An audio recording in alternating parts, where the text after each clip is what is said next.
Kodi mpya kwenye usajili wa magari au kwenye ununuzi wa magari. Kutokana na mabadiliko ya sheria yaliyofanyika mwezi Julai mwaka 2025, kumeanzishwa kodi mpya kwenye usajili wa magari, kwa maana pale ambapo utakuwa unasajili gari kwa mara ya kwanza.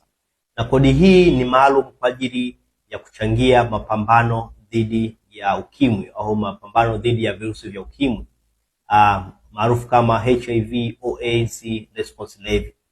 Kama gari yako ambayo umeiagiza au umeinunua na ukubwa wa injini kati ya 0 mpaka cc 1000, basi utachangia shilingi 50,000 kwa ajili ya mapambano dhidi ya virusi vya ukimwi.